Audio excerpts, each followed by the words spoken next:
All right, so Rotting Turtle Mitch McConnell had some opinions on some of the recent debates that have been going on surrounding some of these corporations, specifically in Georgia, like the MLB, the Major League Baseball League, or the Coca-Cola or Delta, or some of these other companies that have been that are based in Georgia that are giving their opinions on some of the recent oppressive voter suppression laws that Republicans have been enacting. And so Mitch McConnell, of all people, has an opinion on this, and he wants corporations to stay out of politics, apparently. So let's read into some of the details of what he said and then talk about how hypocritical and ridiculous this is. So after spending much of his decades-long career raking in corporate cash and combating efforts to limit money in politics, Republican Senate Minority Leader, Mitch McConnell on Monday suddenly claimed to have been deeply concerned by the political influence of powerful and wealthy people who have spoken out against the Georgia state GOP's sweeping assault on voting rights.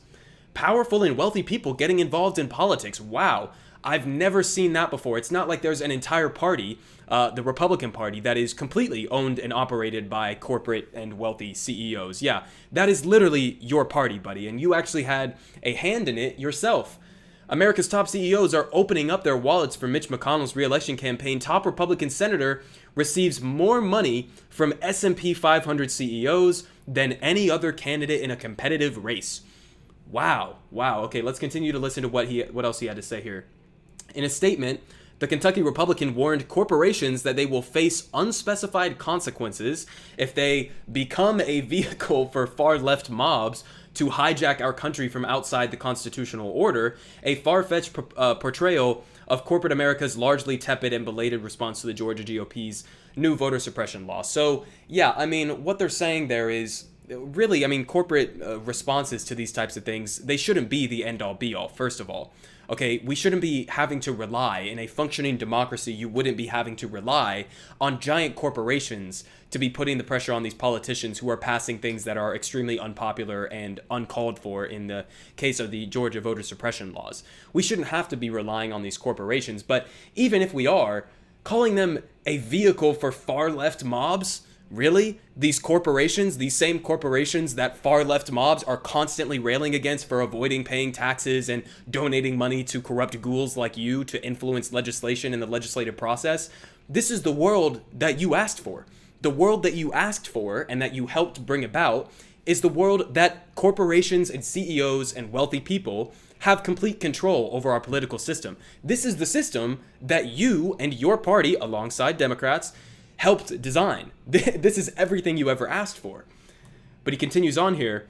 Businesses must not use economic blackmail to spread disinformation and push bad ideas that citizens reject at the ballot box, said McConnell. By the way, he doesn't want you to actually be able to show up to the ballot box at all, and that's what the Georgia voter suppression laws were put in place for, essentially to suppress the black vote in Georgia.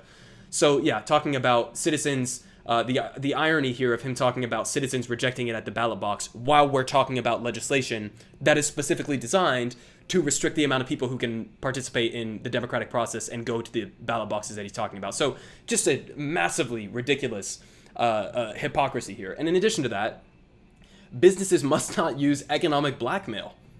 Economic blackmail, what does he mean? He means corporations must not threaten politicians and say, well, we're going to remove donations from you, or maybe we'll even consider moving out of your state, which is not going to happen. But he's talking about economic blackmail. Economic blackmail, like when these same corporations all the time say, oh, well, we're going to leave your state, or we're going to leave the country if you raise our taxes. Is that not economic blackmail in the exact same way that you are criticizing here? The entire thing is completely unserious of the statements that he is giving here, obviously. And he says, my advice to the corporate CEOs of America is to stay out of politics. Well, I agree.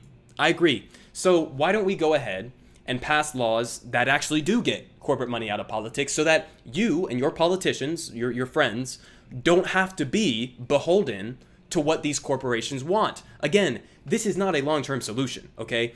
I guess I support, the MLB moved their All-Star game away and stuff like that. But I support these corporations pushing back against this law because it's a shitty law.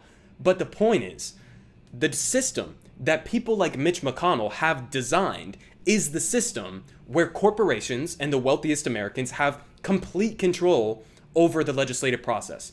So if you don't like the fact that these corporations are butting in and giving opinions on the legislative process, then maybe you should actually follow through on what you just said and get corporate money out of politics. Obviously, he's not going to do that. This is a guy who is literally one of the greatest recipients of corporate money. So that's the actual solutions here, okay? Mitch McConnell is playing into the typical culture war bullshit, cancel culture, and, these corporations are really just far left mobs. We saw Marjorie Taylor Greene, another batshit right-wing politician, talking about how what these companies are doing is corporate communism. I mean, these people don't have anything of substance to say. Okay, they can't give you definitions for the words that they are using in the case of Marjorie Taylor Greene, defining socialism and communism alongside these corporate structures that we have today. And Mitch McConnell is really just trying to play into this entire cancel culture war bullshit instead of getting to the root of the problem. And the root of the problem is, like I said, the exact things that Mitch McConnell has brought upon himself. Mitch McConnell is one of the main reasons the agenda that he has been fighting for his entire career in the Republican Party is giving more power to corporations to dictate the legislative process. So, listen, if you really don't want corporations butting in like they are right now, if you really want to take some of that power away from them and punish them, then go ahead. Get some of this corporate money out of politics, ban super PAC donations to politicians, publicly fund elections, etc. Those are the real solutions. Mitch McConnell obviously is not going to entertain them, and so his statements here should not be taken seriously. In fact, they should be laughed at.